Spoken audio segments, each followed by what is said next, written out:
Wapendwa, 2 3 years ago, if anyone asked me anything to do with guardianship, adoption, foster parenting, kingship, and issues surrounding children's home, I would have gone blank.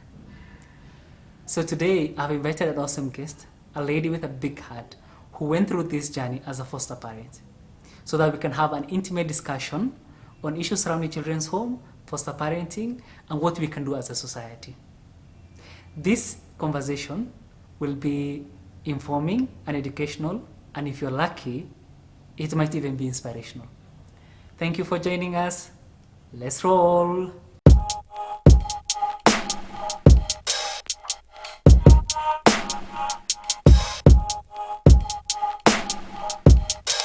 Anne Okelo, I'm so glad to have you today on my channel. It was long overdue. Please welcome and introduce yourself to my Wapendwa team. I am Anne Okelo, and I do many things, but I'm a wife to a wonderful man called John Okelo. I am a mommy to a beautiful, beautiful baby girl, and I'm also a Bible teacher in an organization called Bible Study Fellowship here in Nairobi. Besides that, I'm also in business. Professionally, I am a chemical and process engineer. That's my background, and I guess that's how I ended up in what I do, the industry that I'm in, because I founded a company called A&J Eco Beauty, where we deal with body butters, carrier oils, and essential oils. So we make, package, and sell those products. And then currently, we're also offering training for people that would want to get into that industry, and a few other things that I do on the side, but majorly that is or in summary, that is who Anne Okelo is. Wow, a lady of so many faces. So today, I want us to only focus on one aspect of your life, that is you being a mother. And we talked about it before, how the fostering mother came up, which was very interesting. And I invited you so that we can share with all my Wapendwa team how the whole, process goes out. So I just wanted to understand, how did this came up? Where was the starting point? All right. So I guess I've only mentioned that I'm a mother. What I didn't say is that I am a foster mom. So I know that's a big term. Some people understand what it means. Some people don't. From my experience, I think most people in Kenya don't really quite understand what that is. So maybe one of them. Yes. So foster parenting. Where did that start, or where did that come from?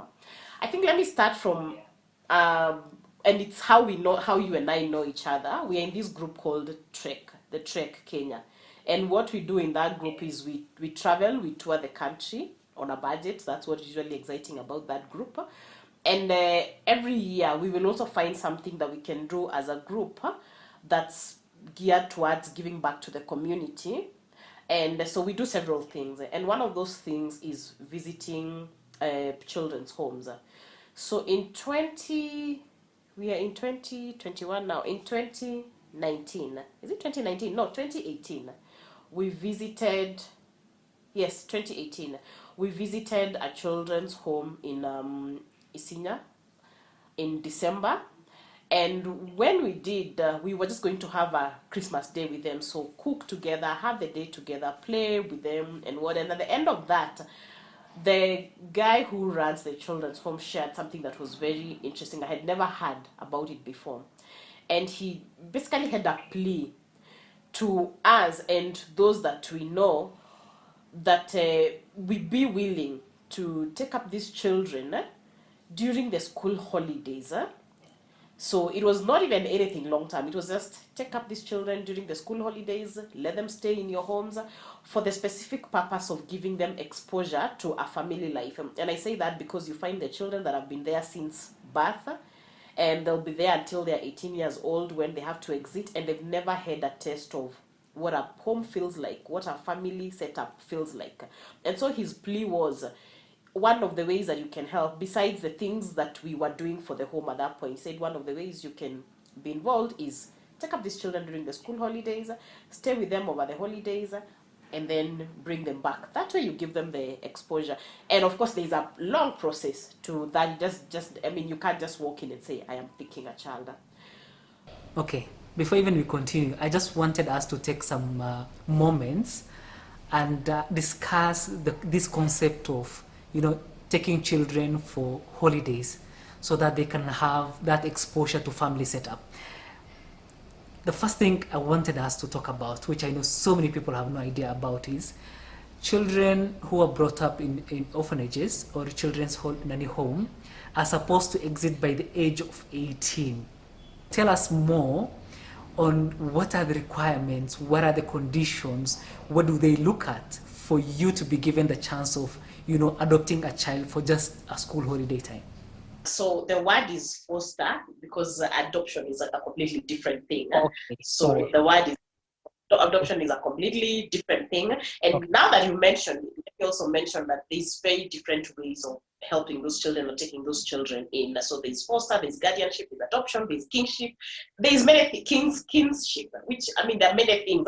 But the word what you're talking about now is foster parenting, which is just temporarily taking in a child or a child being placed with an adult who is not their biological relative or a guardian for a given period of time, and which means that in that period of time you're responsible for the upkeep of that children, the maintenance of that child, just the parental duties, provision, everything that you would do as a parent.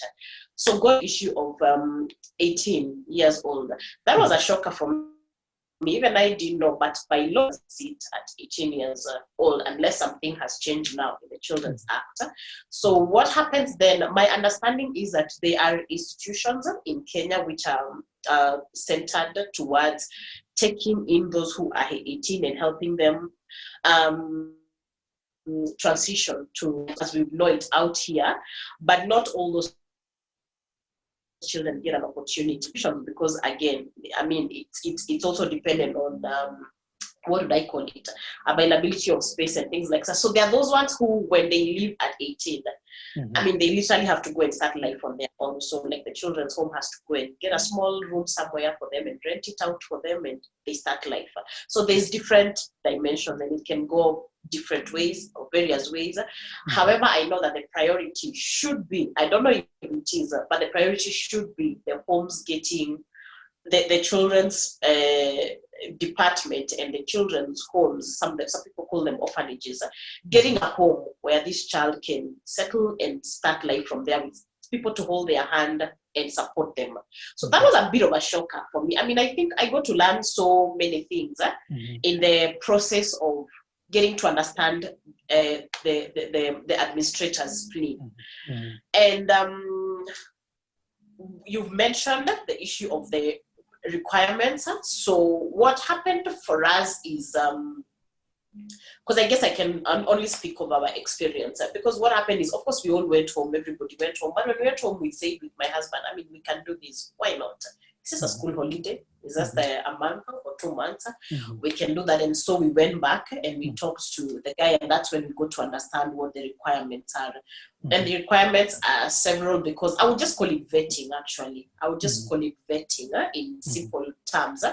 But what it entails is, of course, someone has to come and visit your home, that someone from the children's department, or if that children's home also has one of the employees is a certified children's officer, they can come to your home, like was for our case. So they want to come and see, who are you, where do you live, are there people who know you? I mean, basically it's just to confirm that you can be trusted with a child, because you know a child is a big deal. A child is not some item. I mean, a child is a big deal.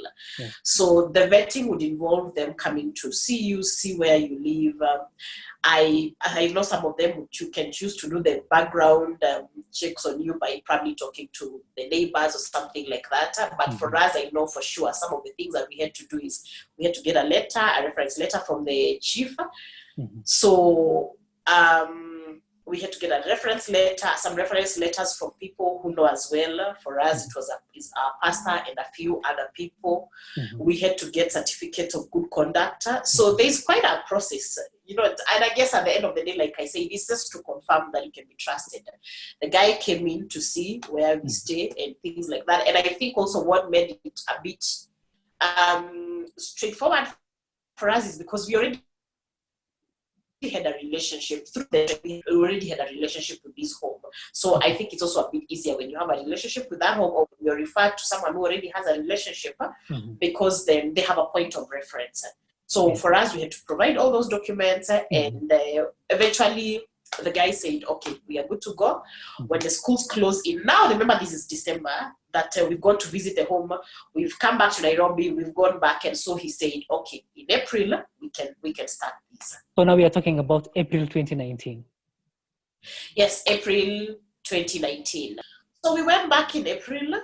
We had discussed with my husband, and we had agreed that we wanted to take 2 children. And that's what happened. We took 2 children. And so we took 2 little beautiful girls. And that's where our journey began. Before we continue, let me ask you, like, let's say a single man or a single woman, do they stand, now that you went through the process of vetting, do they stand the chance to foster or be the guardianship of those little angels for a holiday?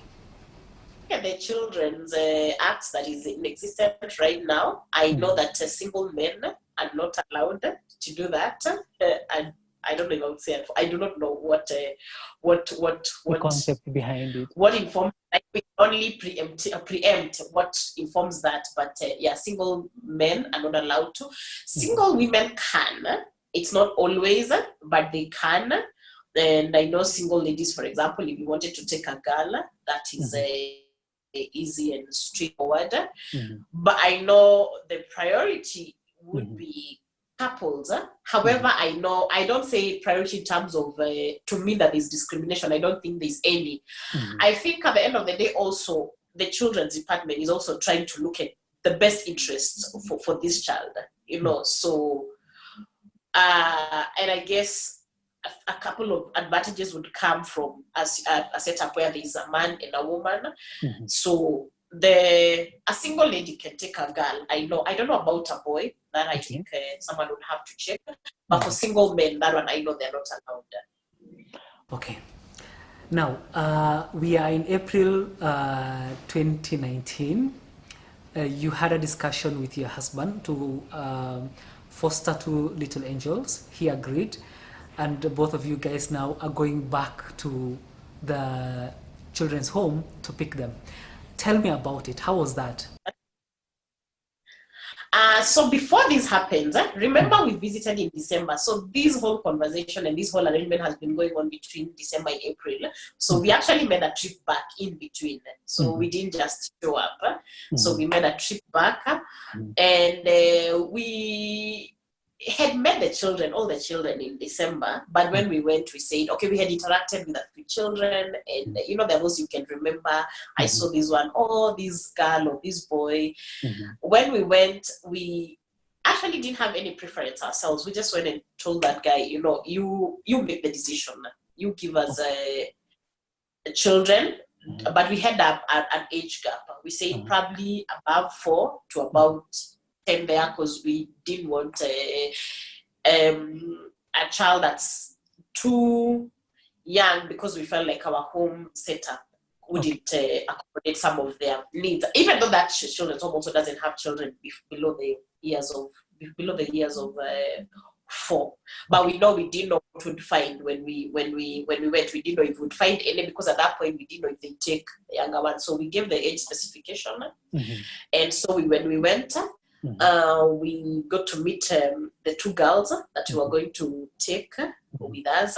So one I could remember her very vividly from the visit, because she actually sat with me the entire time. So that was very awesome. So yes, and also the reason we didn't want to take one child is because we said, we don't want her to go and be lonely. But remember, this is her first time out of the home, and by the time she makes friends in a building and in an environment, you're better off with someone who you're familiar with, you can play together. It just brings a sense of safety. So that's why we opted for 2. Wow. So we took our children. We were Mm. given 2 girls. Mm. That was very interesting Mhm. because here we are, my Mhm. husband and I, just looking at ourselves the entire time we are driving. Now we are thinking, okay, do we even know what we're getting ourselves into? Mhm. Because here we are, we had been given the age by this Mhm. point, the age of the 2 girls we were going to pick, and we're thinking, they're complete strangers to us. We Mhm. will be complete strangers to them. To them. We are sure they're scared, they're afraid, they're nervous. Mhm. I mean, where do we begin? Mhm. But we picked them up. Mhm. We signed what we needed to sign, did what we need to do. We were given their little bags with a few belongings. We Mhm. drove home.